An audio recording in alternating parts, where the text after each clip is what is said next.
여러분, 오늘은 조금 진지한 주제를 가져왔어요. 요즘 경제가 어렵다 하는데 이게 그냥 기분 탓이 아니더라고요. 실제로 우리나라 경제가 힘든 시기를 보내고 있어요. 에이, 또 어려운 얘기 아니야? 하실 수도 있는데요. 걱정하지 마세요. 제가 쉽고 재밌게 풀어드릴게요. 오늘은 우리나라 경제 전망에 대해서 이야기해 볼게요. 내년 경제 성장률이 2.0%라고? 이게 무슨 소리야? 첫 번째로 알아볼 건 경제 성장률이에요. 쉽게 말하면 우리나라 경제가 얼마나 더 나아질지를 나타내는 숫자죠. KDI에서 내년 우리나라 경제 성장률이 2.0%라고 발표했대요. 올해도 간신히 2.2%인데 내년엔 더 낮아질 거라네요. 이게 얼마나 낮은 거냐 하면 예전에는 4~5%씩 성장하던 시절도 있었거든요. 그땐 경제가 빵빵 터졌다고 보면 돼요. 근데 요즘은 2%도 간신히 넘기니까 경제가 아주 더디게 움직인다는 뜻이에요. 성장이 느려지면 어떤 일이 벌어질까요? 돈 벌기가 더 어려워집니다. 기업이 돈을 잘 못 벌면 사람들 월급도 오르기 힘들어요. 투자가 줄어듭니다. 성장 기대가 낮으니 기업들이 투자를 꺼려하고 그러면 일자리도 줄어들어요. 한마디로 우리 삶이 팍팍해질 가능성이 크다는 이야기예요. 물가? 오를 것도 없다. 이건 또 무슨 일이야? 다음은 물가 이야기예요. KDI에서는 내년 물가 상승률을 1.6%로 예측했어요. 올해 물가 상승률이 2.3%였으니까 오르는 속도가 많이 줄어든 거죠. 처음 들으면 물가가 덜 오르면 좋은 거 아니야? 싶으실 거예요. 근데 여기엔 큰 함정이 있어요.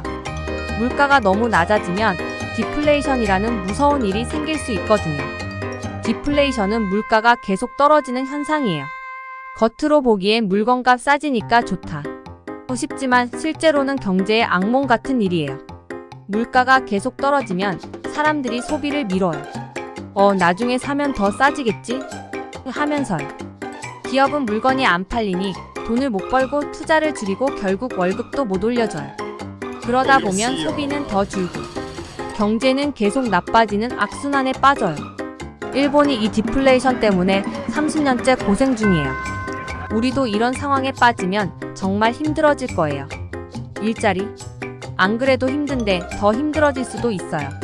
다음은 일자리 문제예요. 요즘도 취업하기 어렵다고들 하시는데 내년엔 더 어려워질 가능성이 있대요. 올해는 취업자가 18만 명 정도 늘어난다고 했는데 내년엔 그 숫자가 14만 명으로 줄어든대요. 그런데 이게 또 마음이 아픈 게 새로 생기는 일자리의 대부분이 노인 일자리라는 거예요. 젊은 친구들은 일자리를 구하기 힘든데 어르신들이 많이 일하고 계시다니. 기쁜 일이면서도 마음 한편으론 안타깝죠.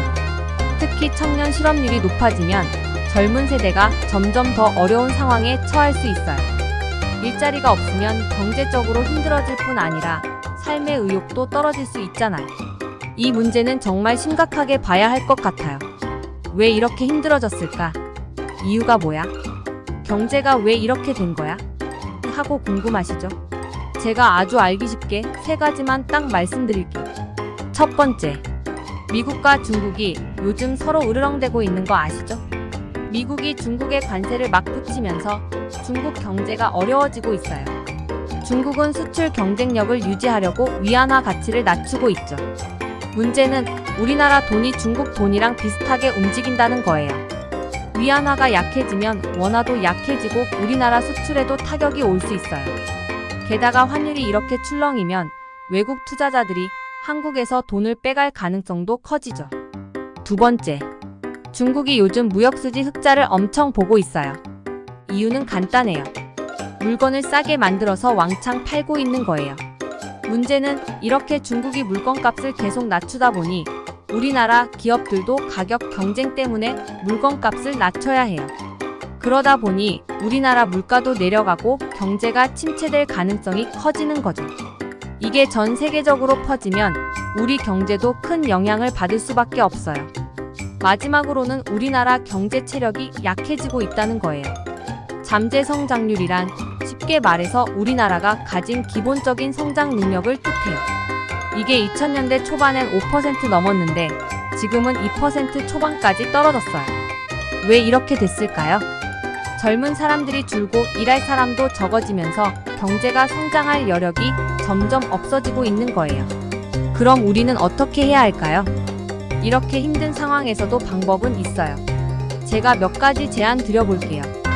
요즘 많은 사람들이 미국 주식이나 달러 같은 외국 자산에 투자하고 있대요. 우리나라 경제만 바라보기보다는 더 넓은 시야로 자산을 다변화하는 게 필요할 것 같아요. 꼭 미국 주식이 아니더라도 다른 나라의 안정적인 자산에 관심을 가져보세요. 우리나라가 경제를 살리려면 새로운 성장 동력을 찾아야 해요. 예를 들어 AI, 신재생 에너지, 바이오 산업 같은 미래 산업에 투자하는 거죠. 개인적으로도 새로운 기술이나 산업에 관심을 가지면 좋을 것 같아요. 개인적으로는 씀씀이를 줄이고 저축을 늘리는 것도 중요해요. 불안정한 상황에서는 일단 내 안전망을 확보하는 게 먼저잖아요. 물론 과도한 소비를 줄이되 필요한 곳엔 현명하게 쓰는 것도 잊지 마세요. 오늘 이야기는 여기까지. 이야기가 좀 길었죠? 그래도 너무 중요한 내용이라 한 번쯤은 꼭 생각해 보셨으면 좋겠어요. 여러분, 경제가 어렵다고 너무 걱정하지 마세요. 우리가 지혜롭게 대처하면 이겨낼 수 있을 거예요.